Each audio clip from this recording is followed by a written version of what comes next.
Seattle, Washington, which was started by Craig Rennebaum. And you're going to learn a little bit about Craig if you go to our website, the companionshipmovement.com. You will learn about Craig there. So it is truly a joint partnership between the Mental Health Chaplaincy and Pathways to Promise. And so what I want to share with you on today is you will learn a couple of things. You will learn the process, the practices, and the principles of companionship.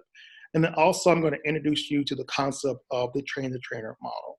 So once again, if you happen to have any questions, I want to invite you to please feel free to send them in the chat, and we will go ahead and get those. Jessica has joined us also. Jessica Dexter is the admin and program assistant with Pathways to Promise. And so I'm going to ask her to manage that for me as those questions come in. So let's go ahead and move to our next slide. And as you can see, a picture of the founder of Companionship, Craig Rennebaum, who Pathways to Promise was so honored to recognize him this year with an award. And he actually received a Lifetime Achievement Award from Pathways to Promise for his work with Companionship, the mental health chaplaincy. And so when Craig launched Companionship, it really was developed as a way of outreach and engagement with individuals who were homeless and facing mental illness. And because Craig is a chaplain, retired chaplain, but chaplaincy always lives in your blood, Companionship is rooted in caring practices of spiritual community, going back to most ancient faith traditions. And in Companionship, we are talking about what is this principle, practical response to those persons who may be in distress or may be suffering or may be struggling. And we use the word distress because all of us have experienced some form of distress, some form of suffering, some form of struggle.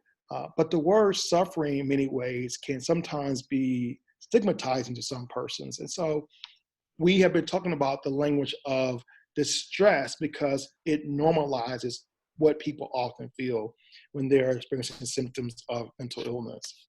So let's go ahead and advance to what happened was a great thing. We brought together all the minds who have done something with Companionship over the past decade or a couple of decades together. And we had a meeting. And at this meeting, it was decided that Pathways to Promise would be the organization that would lead the national rollout of Companionship. Once again, though, in joint partnership with the mental health chaplaincy there. And so this is something that Pathways, we are so excited about because we have talked to people around the country who are saying we need to have something that helps us know how to walk alongside persons that have mental illness. And as you can see, our brand new Minute logo shares 5 practices of companionship, and we're going to discuss those in a moment. So what is the mission of Companionship? It is we act on our concern for another person, offering the encouragement of 5 basic practices. As you can see, those are hospitality, neighboring, journeying side by side, listening, and accompaniment. And those are those 5 practices that we will talk about in a moment. But I think it was so important that we started off by saying what companionship is not. So if you were a companion, you would practice saying, I'm not a banker, I'm not a grocer or personal shopper, I'm not a taxi driver, I'm not a landlord, I'm not a lawyer, I'm not a therapist, social worker, doctor, or nurse. Even if you were any of those things, companionship is not designed for you to take on that role of being any of these things. So I think it's so important that when you think about what a companion does, you walk alongside that person, and we're going to talk about how you do that. But I think it's so important that we are really clear of what you are not as a companion. So really, companionship grows out of friendship. It grows out of a common interest in being part of a particular group and spending time together, like in shared spaces like school, work, other places of play. So it's not a therapy group. It's not designed for you to be somebody's case manager, caseworker. It truly grows out of a friendship. It's really that mutuality that we have as humans. And we're going to discuss that in a moment. Because what companionship is, it's a particular kind of friendship that grows out of attending to the suffering, struggle, or distress of another human being. And we all know somebody who could be in mild, moderate, or severe distress, some form of suffering, some form of struggle, who just may need us to be a companion to help them out. And so this is what companionship is. So, who do companions serve? And we know that everyone could be in need of some form of companionship. But in this instance, we have a few examples. So anyone who's facing social, emotional, physical struggles that may be consumed with worries or some kind of fear, that person may need someone to be a companion. Someone who may be dealing with emotional, behavioral, or developmental struggles that really can begin really early in life. This person may be in need of companionship. For instance, coming alongside a parent of a child who's facing autism or some kind of mental health challenge. That person may need companioning. Also, it could be other persons who are facing things such as deep depression or different extreme mood swings, hallucinations, or delusions. As you can see, just from these three examples, we probably all know somebody in our lives that may have a need for companioning. And here are a few other examples. Person who may wrestle with drugs or alcohol, person who may be aging, becoming older adults and may have experienced some loss of memory or that increasing vulnerability. Those persons may need our help. And lastly, persons who may be facing extreme poverty or discrimination or oppression or homelessness. So as you can see, really, this list is inclusive of almost anybody that we may come in contact with that might need companionship. And that's why we need a companion in every faith community, somebody who's trained in these principles, to walk alongside persons. So let's go ahead and continue with the presentation, and let's talk about what companionship really is all about. It's about the companion growing in understanding. And this begins with education. And that's why this 3-hour training program is that beginning opportunity for folks to become educated in trauma and anxiety and some of those children mental health issues, learning about serious persistent mental illness, learning about substance use disorders, the issues of aging, and some of those other things that you see here, like poverty, discrimination, inequality. Learning and growing and understanding of these things are so important when coming alongside somebody to companion them. So this is what we want to do as companions. We want to grow in our understanding of these things so that we can be of assistance when we can. And really what companionship does is, in many ways, address that stigma, because some people may say, is companioning dangerous? Because negative words we hear about persons who have mental health challenges are things like they're facing emotional struggles, that they may, be loony or nuts, or all the other words that you see here. And so with that perception, people may be leery of companioning somebody who could be experiencing a crisis of some kind, or even non-crisis.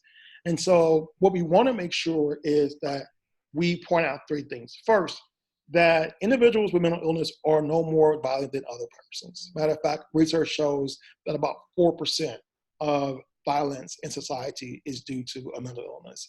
Secondly, as a companion, we're not making judgments. We are seeking to understand, and as a companion, you are not supposed to put yourself in any kind of emergency or crisis position where you don't feel safe.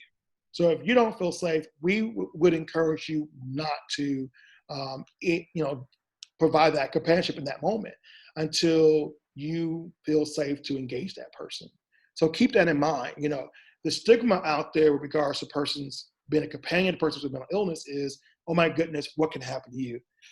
Companionship is concerned about not only that person's safety, but also your safety.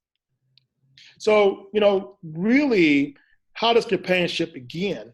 And it really begins by us understanding that it's part of a larger process of outreach and engagement, and that it really begins before we really are even consciously aware of that person's distress. Many times you have seen somebody who may have been hurt, somebody whose feelings or emotions are stirred. And when we feel that, we often are concerned, we often act, and we often will say these words, "Are you okay?"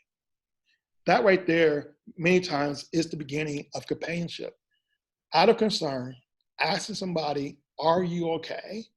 And the follow-up question is, "Can I help you?" And that helping part is where we want to provide you some boundaries and some guidance of how to help persons.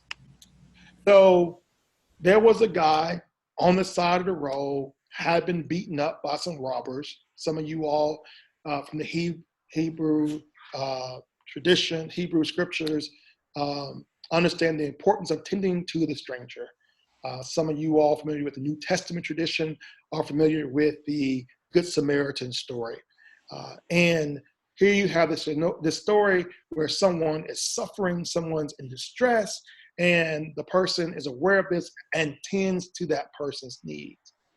However, the way the story is told, and the person has done all they can do, then they pass the person off to another person who could continue that care, and that was an innkeeper in that particular story. So companionship most definitely has a beginning, and it most definitely has an ending. And we'll discuss that when we talk about the different principles of companionship. Once again, welcome to the Pathways to Promise Engage Learn Network bi-monthly forum.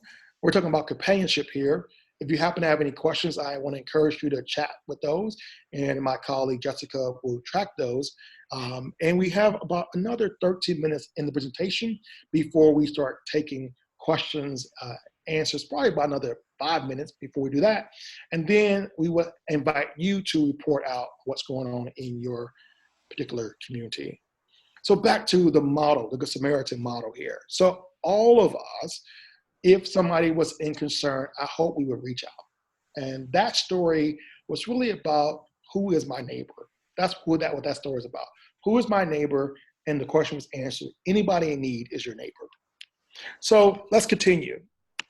So once again, companionship is part of a process, and companionship is developed once again as a core component of outreach and engagement process. And it moves from observation and approach into a practice. So I've observed that somebody is in need of my help. I approach the person who's in need of my help. Now I need to practice companionship. So what are those practices of companionship? You see it embedded in our beautiful logo: hospitality, neighboring, side by side, listening, and accompaniment. So remember, companionship supports another person in building partnerships with others. So it's not this one-on-one thing where you are the only support system. You are building, you are encouraging the person to seek out other support systems to help them. Because companionship ends in mutuality, recognizing that we are in a community and each have our own circle of ongoing care. So this, once again, it's not about just one-on-one contact, but that community of supporters who can help that person. So I've been mentioning these 5 practices of hospitality. And so you encounter somebody who is in distress. Hospitality. How do you create that safe space where they can have respect, rest, and refreshment? Then how do you come alongside them, and how do you neighbor that? How do you be neighbor to that person? So how do you affirm what you have in common? How do you set aside power and privilege? And how do you proceed as equals? because this is not a looking down on a person, but this is actually how do we extend ourselves to the person, and that's important. Side by side, how do we look out? How do we look out for one another? How do we look at the world together?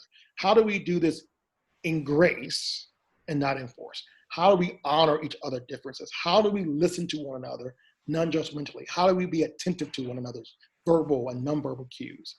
And lastly, how do we accompany that person? How do we walk alongside them? How do we understand their expressed needs? How do we explore resources? How do we intercede for them? Those are those 5 practices of companionship that you will learn in greater detail in this 3-hour training. The other thing to point out is that there are 5 principles of companionship.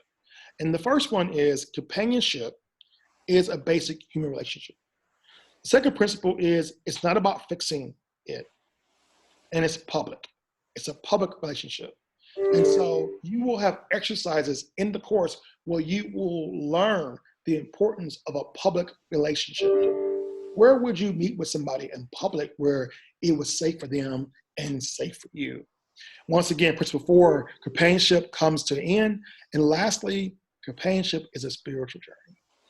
This is whether you hold a traditional faith belief or just practice spirituality of some kind.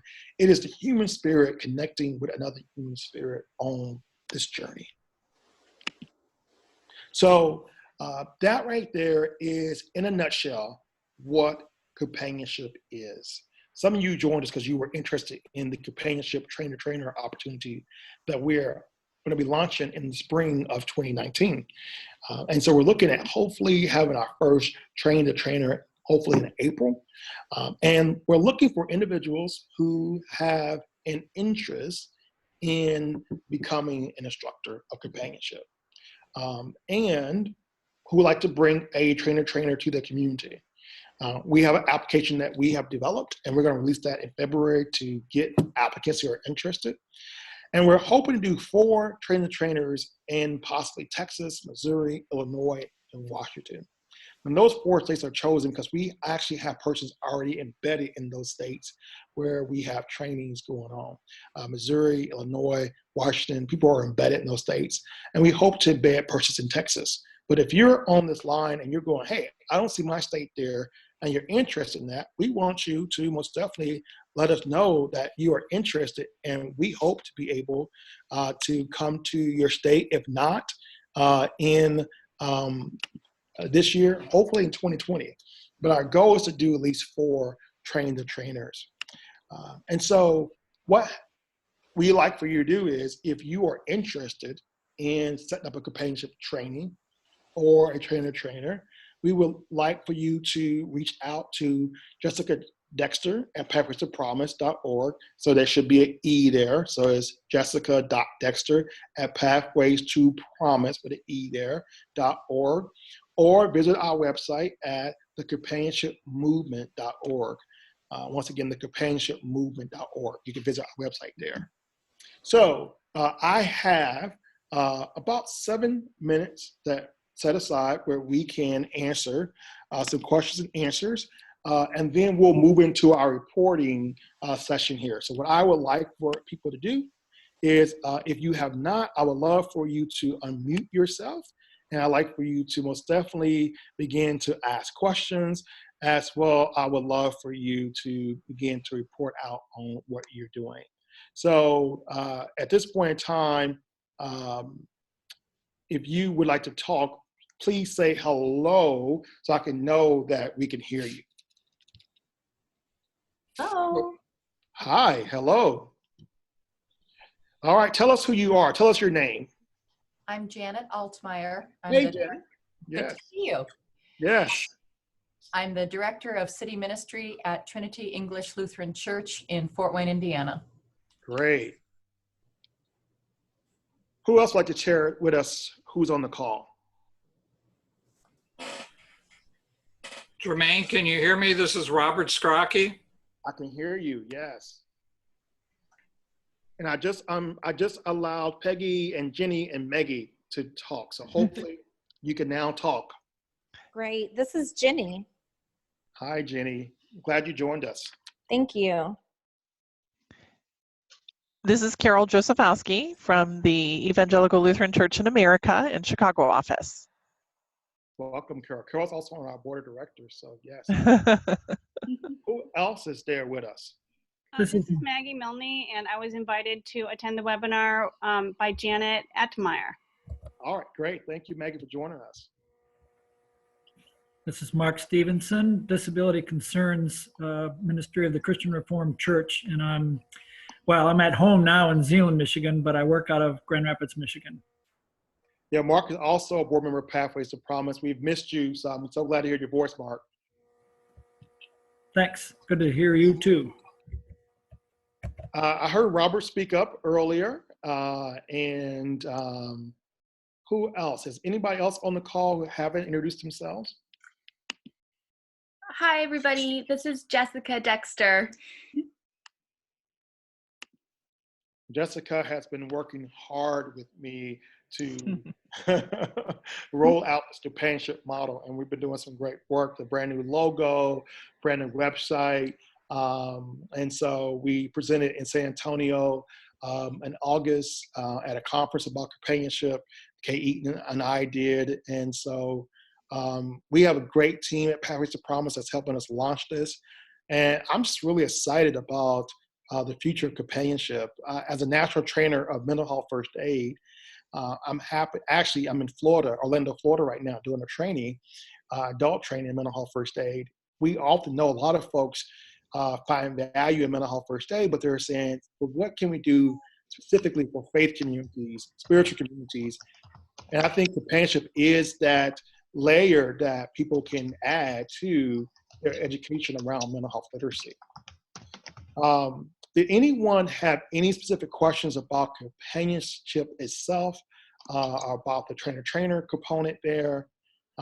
We still have a few minutes to talk about that. We typically allocate about a half hour for Q&A as it relates to, or not Q&A, excuse me, but reporting of what you all are doing in your local communities. So we'd love to hear what you all are doing.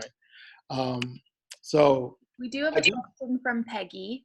yes, I do. I see that. Mm-hmm. So what evaluation or continuity is planned for the program? So we are really fortunate to have Jim Zanheiser, who is not only a former executive director of Pathways to Promise, but also a evaluator, Dr. Zanheiser, evaluator with a company called the Tribe Midwest. And he has been helping us with evaluations as relates to companionship. So we're going to be hopefully putting together some qualitative as well as quantitative research around this as we roll out the program. And our continuity strategy is that if we can get a number of trainers, instructors trained in various different states, that those persons would then go out and teach companionship to then create companions. And the more folks that we can get trained in companionship, then the model will be sustained. And we are still working on a cost analysis of what it would cost to be a trainer of companionship. We are hoping to, one, we want to make it a process where everybody is able to afford it, but then two, make it where persons are able to have the time to come do it. And we've been looking at least a 2-day process to become an instructor, with a few things of being able to teach back a part of the curriculum, possibly do a open book exam of some kind to show knowledge, that they've gained knowledge there. And, you know, a price point that we've been looking at, bare bones cost, we know is about $1,000 per person. Is like bare bones. Please unlock your phone for this. Is like bare bones cost is what we know. But we are still doing that cost analysis to make sure that we are able to include all the costs it would take to do that. But that's a great question, Peggy. And we'll have that information out and available first of the year, I hope. Jermaine, it might be useful to also say that we've done some discussion about eventually when we have a number of trainers and a number of companions who've gone through their training so that eventually we could have a support community of trainers and a support community of companions so they can sustain each other and give encouragement, troubleshoot problems, ask questions. It'll be sort of a learning community idea. Yeah, what Robert is speaking of is we are hoping to create what we are calling a regional companionship center. And so what we will have basically in different regions, companionship center where we will have trainers that are attached to those centers, instructors, companions, where they can have those conversations to discuss this. And the great thing to have trainers in the different areas will be helpful for us because we don't have to come to every state to do the training.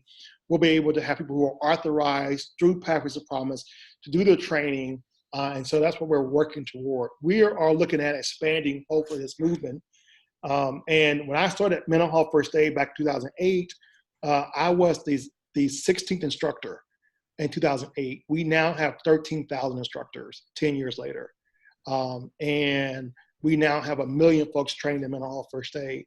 So my hope is that companionship, we will most definitely by 2020 have our fair share of instructors trained and trainers trained to disseminate this. But one of those things is having these regional companionship centers that will help us sustain that work in those regions. So yeah, Robert, thanks for bringing that up.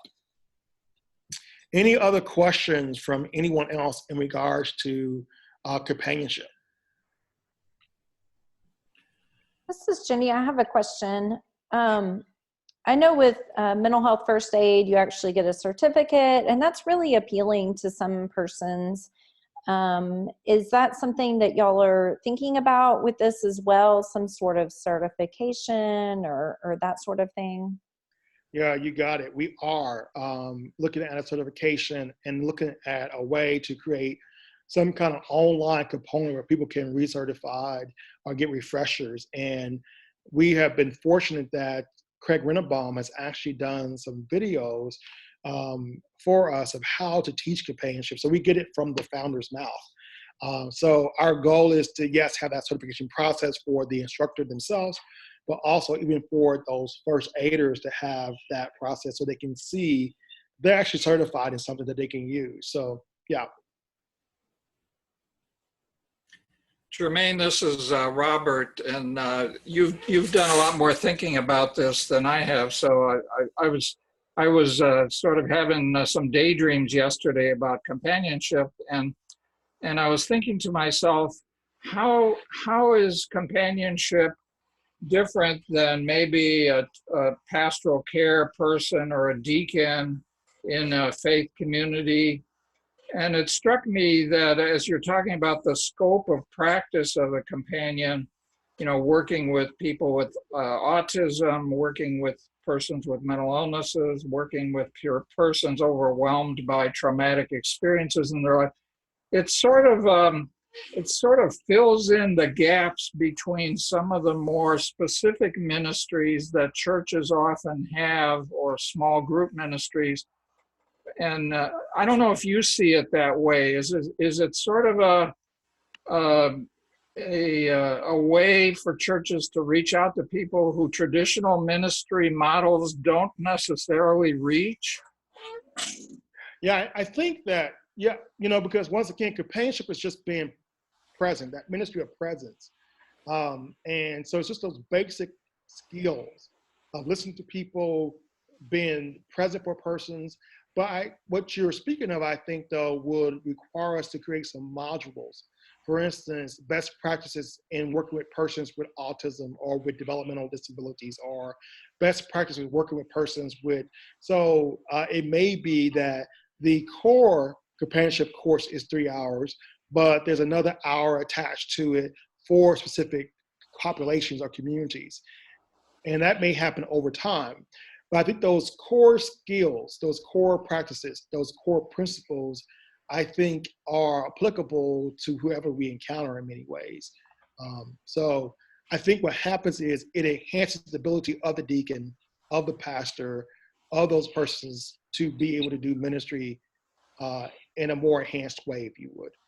And Jermine, if you don't mind, this is Jessica, by the way. I'd love to add on to that just a little bit and say that companionship as well is really perfect for a lay person, or somebody who might be a part of a ministry but not necessarily trained in all of these specific detailed things. So it's really just a way for people to sort of get their foot in the door a little bit more and have enough training to really have the right conversations and to provide compassionate support to people within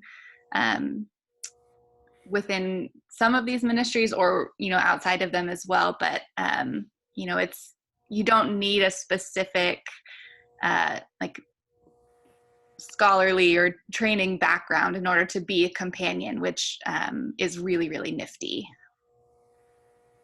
Yeah, Jessica, I think that's the important. I think it's important also to note that, companionship is not just for faith communities per se, or for any organization, government, if it be that is saying, how do we walk alongside persons who are in distress, who may be struggling, who may be suffering? What kind of skills do we need to help that person out? And I think companionship answers that question. Yeah, I think that if we continue to make it very clear that you don't have to be a professional to be a companion, that will make sure that persons know this is a level field, if you would, that everybody can participate in. Jermaine, this is Mark. I got a question too about difference. Years ago, I was a trainer for Stephen Ministry. So what's the difference in your understanding about the difference between companionship and Stephen Ministry? Mark, that's a great question. And I think I need to do I most definitely have awareness of Stephen Ministry, but I think that's a great question. I need to look at what the comparison between the two are. So my fair answer is I don't know. I haven't done that comparison between the two programs, but I need to do that comparison because that's going to be a question people may ask me. So have you done companionship, Mark? I have not been trained in it, no. Okay. Although I did take some of the materials and adapt them slightly and then presented them. And people really appreciated the presentations that I've given. I've given them to church leaders before. My sense is that companionship does not require nearly as much training as Stephen Ministry. And I don't know the full companionship program. So here I'm starting now. I really, I have to go with your answer of I don't know. But that's why I asked the question. But one thing I know with Stephen Ministry is that I think every other week, all the Stephen ministers would get together and report out about their conversations with their person that they were working with. And I don't know, does companionship have something like that too? It's kind of like the supervision model, so that you're not just out there all by yourself, but that you have some others that you can check in with.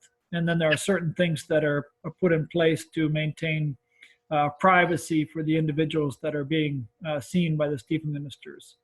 Yeah, so there are companionship team meetings where if you were doing companionship in a setting where there was more than one companion, that you would come together for a meeting for, if it was a faith, spiritual community, for prayer, for some learning, continual education, if you would, learning, and a report out so that you have a community that you can work with, so that, once again, companionship is not an individual thing, but a public ministry.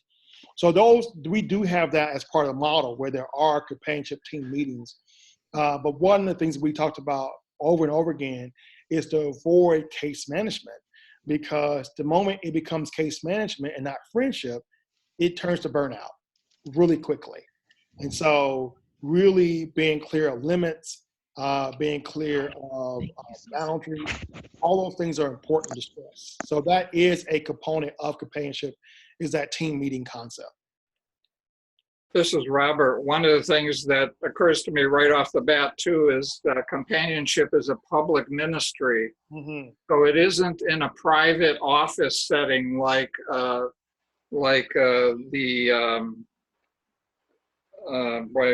my mind is like the situation you were talking about, Mark, which happens in privacy.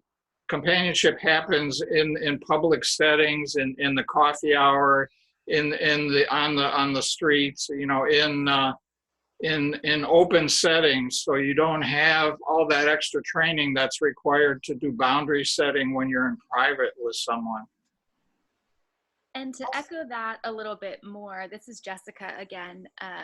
Companionship is really meant to be a community practice as well.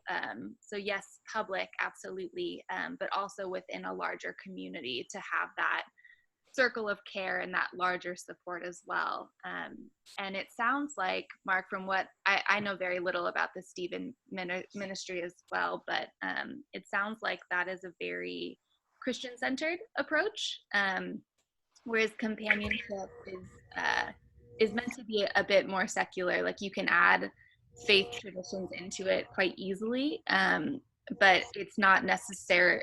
It's not necessary. It's a very open, much more fluid in terms of spirituality and faith affiliation. Yeah, this is Mark. Yeah, that is helpful. And yeah, like I said, I'm not familiar enough with companionship to know. So that yeah, it certainly is true about Stephen Ministry, that it's very much Christian focus. Yeah. I have a question for Mark. May I ask, please? Yes. Mark, I may have a misunderstanding about Stephen Ministry that I would like to clarify if you would help me. I might be able to. It's been 25 years since I've been active with it. All right. Well, one of my bits of information that was shared with me about Stephen Ministry was that if a person had been identified as having a mental health challenge or a mental illness diagnosis, that then they would not be a good or suitable candidate for Stephen Ministry because it was not about that kind of a relationship. And I think that perhaps, if that is correct, that might be another distinguishing factor between companionship and Stephen Ministry. Can you speak to that? No. That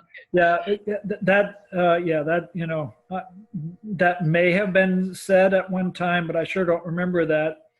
You know, what I remember is the importance that was placed on referral, and that if somebody is experiencing some kind of a mental health crisis, that the Stephen minister should be sure to refer that person to connect him or her to you know, mental health resources. But whether or not, you know, if there was any kind of diagnosed mental health condition that the Stephen minister should not be meeting with that person, I have no memory of that being stated. So yeah, okay. I just don't know about. Thank you for that clarification. Yeah. I think too with companionship, again, I'm not positive about the Stephen Ministry, but a part of companionship is that when somebody is in need of a new kind of support or a support that you can't provide, not only to refer them to, you know, some other options of people that may be able to help them, but to also accompany them to that referral, or, you know, in that process, be there as a support system, and not necessarily like providing the support yourself, or just giving the reference and sort of letting them, you know, do what they want with it, but to walk alongside them as they work to gain that extra support.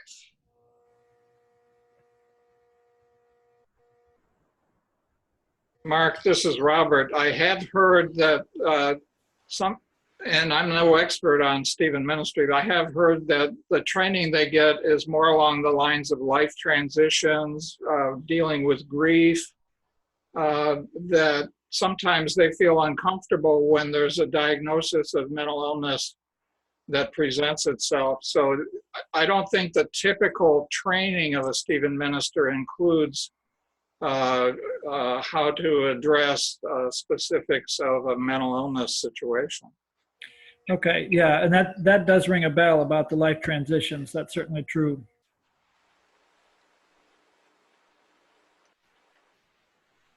Well, this has been a very rich conversation about companionship, and I'm hoping that those who have joined us would love for us to come and offer a companionship class in your community, or that you all would be interested in maybe becoming instructors of companionship. So I most definitely am so happy that you all took time out of your schedules to have this conversation. I would love to spend the next 15 minutes talking about what you all are doing in your communities as it relates to mental health ministry, or whatever you're doing that you like to share with the overall group, any announcements, any events coming up. So let's spend the next 15 minutes. I know that Carol, I just got an email from her that I'm so excited about that she is doing. And so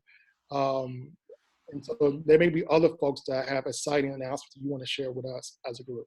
So the floor is open for you to share.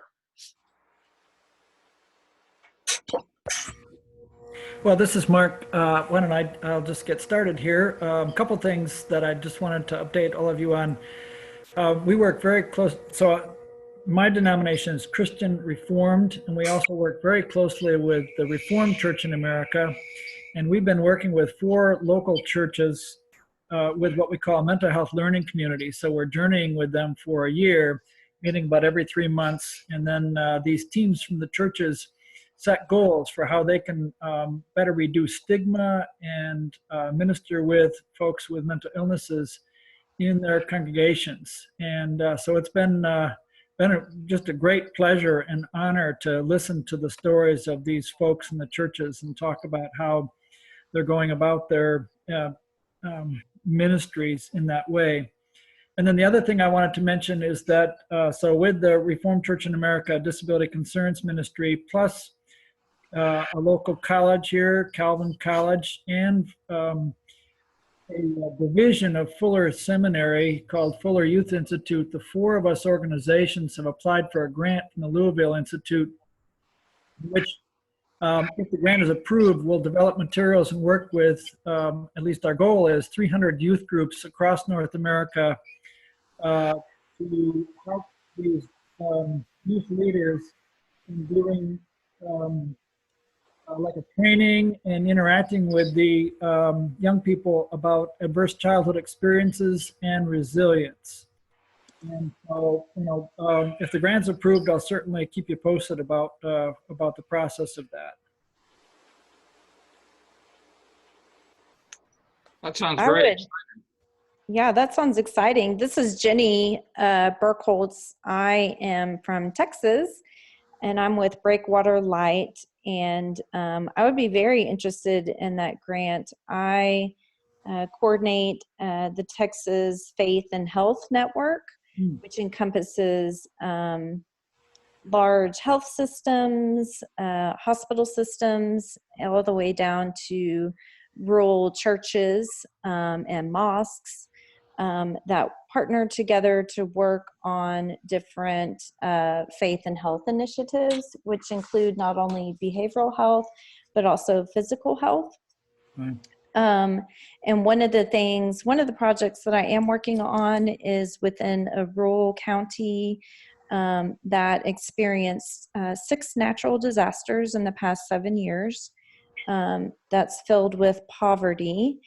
And so I'm working on them with the churches there and their social determinants of health, traumatic experiences, and how to support specifically the youth there. And so I'm doing ACEs training and how to create a supportive community to raise those youth. So that's a project that I'm working on. They've got some funding, but longer term funding around resiliency. I would be very interested to see what y'all are working on. And so I do a lot around trauma-informed care, and then a lot with the African-American churches to reduce stigma within this population and to do things to increase access. So really moving care back into the hands of the persons. And going into those communities and providing access within those communities, and faith being part of the leadership, leading health and healthcare, as opposed to healthcare entities holding the reins of healthcare. So that's what I do. Jenny? Jenny, Yeah. sorry, can I ask Jenny a quick question before we move on? Sure. Have you, in your work with ACEs and trauma-based care, encountered anything that's faith-based of any kind? Oh, yeah. I do specific faith-based ACEs training. I customize my training is for churches and faith. Oh. So I do offer that. That's what I do. And I'm a SAMHSA certified trainer. And so I've received that specialty training, which I don't think they even do that anymore. So mine is, I do general trauma-informed care training, and then I do specific training for the faith community.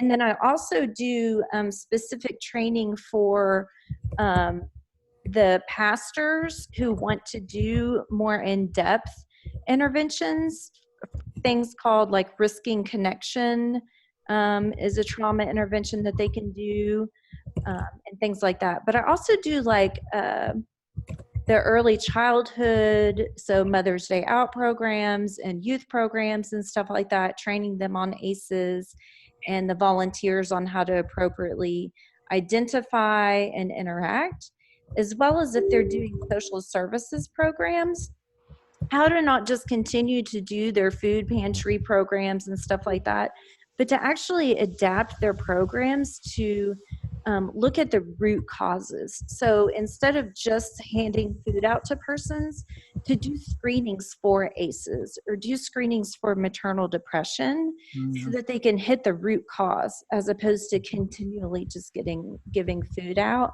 And their metrics need to be, how many people did they link to a healthcare provider or to a job, as opposed to how many persons did they give food to. Does that make sense? Yeah. Oh, yeah. Yeah. So what I heard you say is that you received training yourself, and then you have adapted it for Christian churches that you've been working with. Yes. The actual training. Absolutely. Jenny, are you familiar with the Reimagining Health Collaborative through Duke Theology, through Duke Divinity School, their Theology, Medicine, and Culture program? No, I don't work with Duke. They have grant opportunities as well. I should say they have several of us from Fort Wayne just recently went through a partnership with them, where the reason I bring it up is that they do a lot of work in North Carolina with rural communities, doing exactly what you described as what you're endeavoring to accomplish in Texas. And I would be happy to email you their contact information if you think it might be of benefit. That would be great. I mean, I work with Wake Forest, the team there at North Carolina, with their Faith Health NC, but nothing with Duke University. So that would be wonderful. We found it to be an incredible partnership. Really gained a lot from it. That's great. It's wonderful. Janet, maybe you could email that to Jermine, and he could make sure that all of us get that information. I'd be happy to. This is Robert. I wanted to mention that our every 2-year Chicago area Interfaith Mental Health Coalition conference was held last month, and we had 82 faith leaders and pastoral care people, deacons, parish nurses, lay leaders who work on creating safe spaces and small group ministries for people affected by mental illness and trauma. And the conference went well. It was well attended. We got good feedback. we also had one of our ministers who attended take some good notes. So if anyone's interested in some summary notes of the 8 different presentations on small group spiritual support groups for persons with mental illness, I'd be glad to send those out as well. And I will add, Robert, thank you for sending those to me, because I was so disappointed that I couldn't attend. And the notes were incredibly helpful. I've highlighted them over repeatedly and shared them with several of my groups here, and am just so grateful to have those. So I appreciated that. I also wanted to mention that in the Chicagoland area, there's what we call the Trauma-Informed Congregations Network. We have a group of probably 30 or 40 people who have received general trauma training, who are faith leaders or faith involved. And then we have a group of 12 people who had a 4-day train the trainer training to actually deliver risking connection curriculum for congregations. And in November 12th, there's going to be a meeting at Chicago Theological Seminary to focus on a discussion of what are the marks and what are the marks of a trauma-informed congregation. Mm-hmm. And that'll be from 5:30 to 8:30 Monday evening, November 12th. And then there's plans in the works for a big summit in the spring of 2019 to help congregations work to build resilience and healing related to trauma. So that trauma-informed theme, as you mentioned, Jenny, is definitely of interest to faith communities and very much needed. Yes, it really is. And I think especially when you look at the Gulf Coast regions and, these large hurricanes that are occurring, and, really to have that movement more towards the coastlines would be a great thing. So if I could bring that knowledge back, that would be wonderful. Robert, did you give a date for that spring event? The specific date is not decided yet. It's spring of 2019. Okay, great.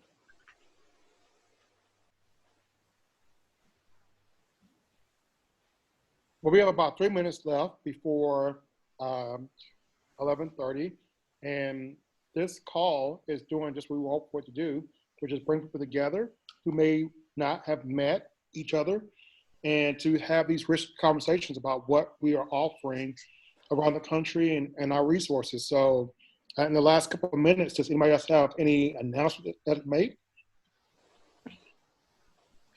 Just an observation and a statement of appreciation. Kay Eaton came to Fort Wayne now 2 years ago, I believe, and several of us did receive the Train the Trainer opportunities for companionship, and it has served as the foundation for training all of our volunteers at Trinity English that are associated with engagement opportunities with people from our community, our neighbors. And it has just been so valuable to have that continuity. And I hear when our volunteers connect with people from the community, the consistency in the language that's used, in the manner in which people engage. And it has been such a valuable tool. I do not think we would be continuing to develop our mental health ministry without it. I know we would not. So I just continue to appreciate having it as part of our approach. And I just continue to want to learn more about it. And I would be very interested in getting some specialized training in the modules that you described, Jermaine. My background is special ed, and I just think that would be additionally so helpful for what we're trying to accomplish here in an urban congregation. Well, I would love for you to share, if you would be willing to write a brief testimonial so we put it on our website. That would be great, about the impact of companionship in your work. That would be wonderful to have on our website. Sure. And I would love to partner with you to discuss more about those modules. I think that the more we're able to provide some customization for persons, the the more useful it can be in how they, I think people need language. You know, how do we say this? You know, how do we do this in a way that's respectful and still has dignity with person? I think that's so important. I think following that nothing about us without us philosophy is so helpful. And we're really working on that right now to ask people from different backgrounds in our community, especially related to mental health challenges, people who are on the spectrum, people who work with individuals with autism and other spectrum disorders, people who have professional and personal experience, consumers, so that we are not designing worship spaces or programs without their input, extensive input. And so coming up with questions that we can ask that are somewhat consistent and getting those responses so that we are developing programs that really do meet the needs of people and their feelings and what they have experienced in the past, so that it's never hurtful, but supportive. Well, I'm just so excited about the work that we're doing, and we will be getting notice out to everyone again about our December bi-monthly conversation. So it's amazing. This is October, my goodness.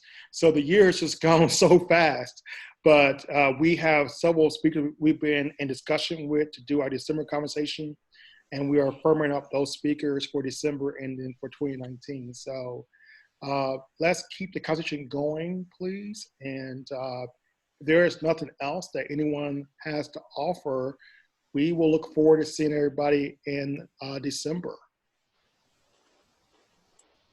Thank you. I enjoyed hearing from everyone. Thank you. Thank And you. Jenny, I will be in touch with you. Bye-bye. Bye-bye.